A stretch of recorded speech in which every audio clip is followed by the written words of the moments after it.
आप सभी का एक बार फिर मेरे चैनल स्टे अपडेटेड में स्वागत है। आज मैं आपके लिए लेकर के आया हूं चाइल्ड केयर लीव यानी सीसीएल रूल।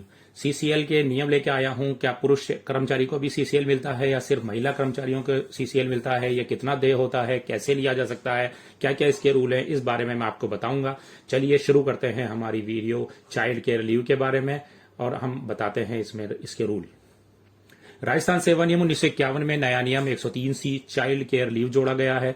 महिला और एकल पुरुष कर्मचारी जिसके वाइफ या तो डेथ हो गई या तलाक हो गई है, ऐसा एकल कर्मचारी और जो अपने बच्चों को अपने साथ रखता है, उसके प्रथम 2 जीवित बच्चों की देखभाल, पालन पोषण या परीक्षा, अस्वस्थता आदि आवश्यकताओं की स्थिति में के लिए संपूर्ण सेवा काल के दौरान अधिकतम 2 वर्ष अर्थात 730 दिन का चाइल्ड केयर लीव सक्षम अधिकारी द्वारा स्वीकृत किया जा सकेगा। यानी वो अपने जीवन काल में 730 दिन का चाइल्ड केयर लीव ले सकता है।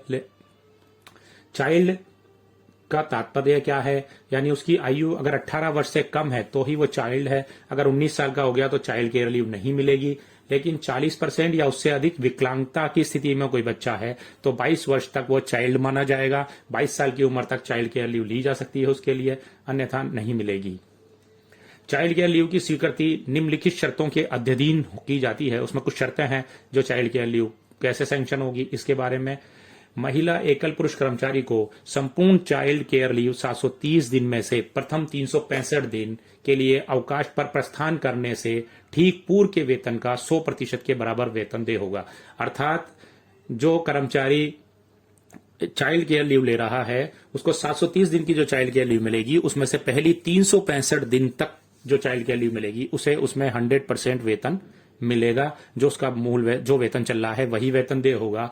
परंतु अगले 365 दिन के लिए अवकाश पर अगर वो जाता है तो उसको पूर्व के वेतन का 80% के बराबर मिलेगा, यानी 20% वेतन उसका काट लिया जाएगा।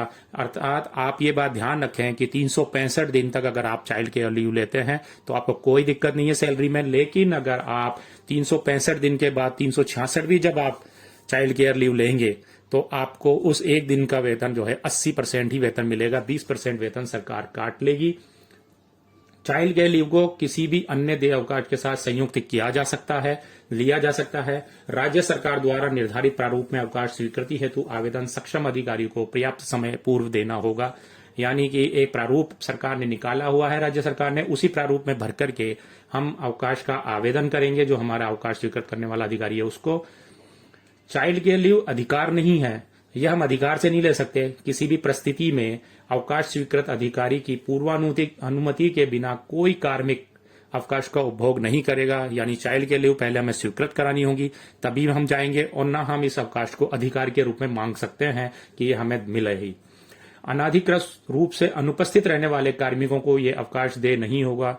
जो अनाधिकृत रूप से अनुपस्थित रहते हैं जो कार्मिक, उनको ये अवकाश नहीं मिलेगा।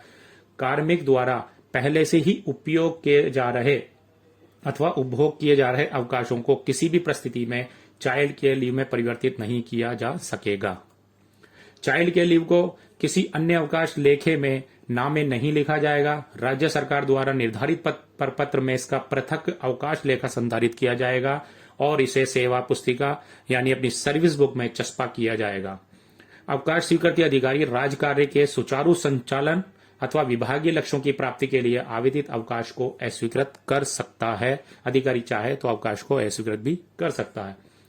चाइल्ड केयर लीव एक कैलेंडर वर्ष में 3 बार से अधिक स्वीकृत नहीं की जाएगी। यानी 3 बार आप एक साल में 3 बार चाइल्ड केयर लीव ले सकते हैं। एक कैलेंडर वर्ष में शुरू होकर यदि अवकाश दूसरे कैलेंडर वर्ष में पूर्ण होता है, मान लीजिए किसी ने 25 दिसंबर से और 5 जनवरी तक का अवकाश लिया तो 2 कैलेंडर वर्ष में आ जाएगा, तो इसका स्पेल जो है शुरू होने वाले वर्ष में काउंट किया जाएगा। एक बार में 5 से कम चाइल्ड केयर लीव स्वीकृत नहीं की जाएंगी। कम से कम 5 चाइल्ड केयर लीव तो आपको लेनी ही होंगी। 4 दिन की चाइल्ड केयर लीव नहीं ले सकते। यानी एक बार में कम से कम 5 दिन का चाइल्ड केयर लीव लेना आवश्यक है। प्रोबेशनर्स को यह अवकाश दे नहीं होगा, प्रोबेशनर को यह अवकाश नहीं मिलेगा। परंतु फिर भी कोई लेता है किसी परिस्थिति में तो उसका प्रोबेशन अवकाश अवधि के बराबर आगे बढ़ाया जाएगा। यह अवकाश उपार्जित अवकाश की भांति ही निस्तारण होगा एवं उसी प्रकार स्वीकृत किया जाएगा जिस तरह उपार्जित अवकाश स्वीकृत होता है।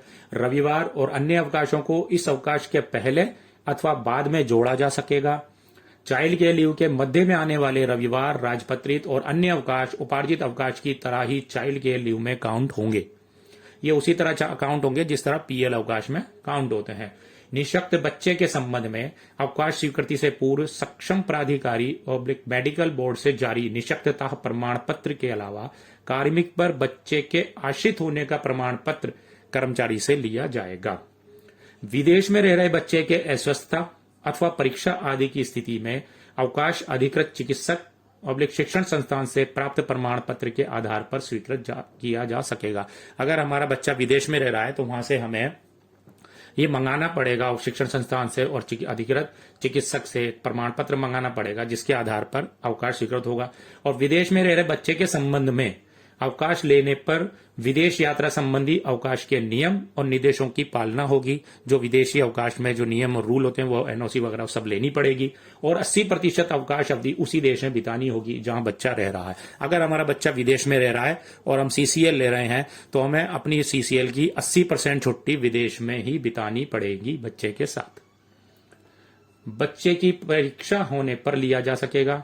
यदि चाइल्ड हॉस्टल में रहता है तो कार्मिक को यह तथ्य प्रस्तुत करना होगा कि हॉस्टल में आपकी केयर की जरूरत कैसे है। इसका प्रमाण प्रस्तुत करने पर ही हॉस्टलर्स चाइल्ड के लिए यह अवकाश स्वीकृत किया जा सकेगा। जो बच्चे हॉस्टल में रह रहे हैं तो हॉस्टल में रह रहे हैं तो आप उनकी देखभाल कैसे करेंगे, इस चीज का प्रमाण पत्र आपको देना होगा कि मैं कैसे उसकी देखभाल करूंगा या करूंगी। अगर आपको मेरी जानकारी अच्छी लगी हो, छोटी सी जानकारी थी, तो मेरे चैनल को लाइक कीजिए, मेरी वीडियो को चैनल को सब्सक्राइब कीजिए और मेरी वीडियो को शेयर कीजिए।